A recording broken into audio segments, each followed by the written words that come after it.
రాజా cinema 1999 సంవత్సరం మార్చి 18వ తారీఖున ముప్పలేని శివ దర్శకత్వంలో సూపర్ గుడ్ ఫిల్మ్ పతాకంపై ఆర్బి చౌదరి నిర్మించిన సూపర్ హిట్ సినిమా ఇది. ఇందులో వెంకటేష్, సౌందర్య జంటగా నటించారు. ఎస్ఏ రాజ్ కుమార్ అందించిన పాటలు సూపర్ హిట్ అయ్యాయి. ఈ సినిమా 1998 సంవత్సరంలో తమిళంలో కార్తీక్, రోజా జంటగా వచ్చిన ఉనిడితల్ ఎన్నై కొడుతున్న సినిమాకు రీమేక్. ఒక భాషలో సూపర్ హిట్ అయిన సినిమాని మరో భాషలో రీమేక్ చేయడం అన్నది ఎప్పటి నుంచో ఉన్నదే. ఈ క్రమంలోనే రాజా సినిమా తెలుగులో రీమేక్ అయి భారీ విజయాన్ని అందుకుంది. 1999 సంవత్సరం విడుదలైన ఈ సినిమా వెంకటేష్, సౌందర్య జోడిని ప్రేక్షకులకు మరింత దగ్గర చేసిందని చెప్పాలి.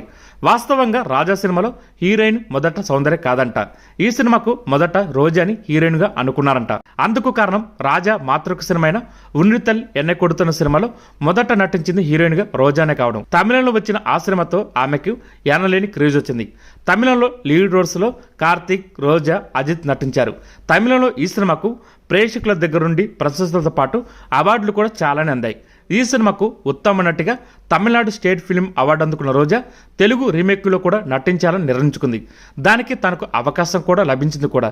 కానీ ఆ సమయంలో రోజా వద్ద అవసరమైన డేట్స్ లేకపోవడంతో సౌందర్యను సంప్రదించి రాజా సినిమాని పట్టాలెక్కించారు. ఇందులో వెంకటేష్, సౌందర్య కెమిస్ట్రీకి విపరీతమైన క్రేజ్ వచ్చింది.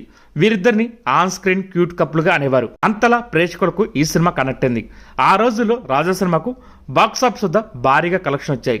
విడుదలైన అన్ని చోట్ల 50 రోజులు ఆడిన సినిమాగా రికార్డు క్రియేట్ చేసింది. ఈ సినిమాలో మొదట దొంగగా కనిపించిన వెంకటేష్ ఆ తర్వాత తన నటనతో ప్రేక్షకులను కదిలించాడని చెప్పాలి. అంతే స్థాయిలో సౌందర్య తన సెంటిమెంట్తో కట్టిపడేసింది. 71 కేంద్రాల్లో రాజా సినిమా 100 రోజులు ఆడింది.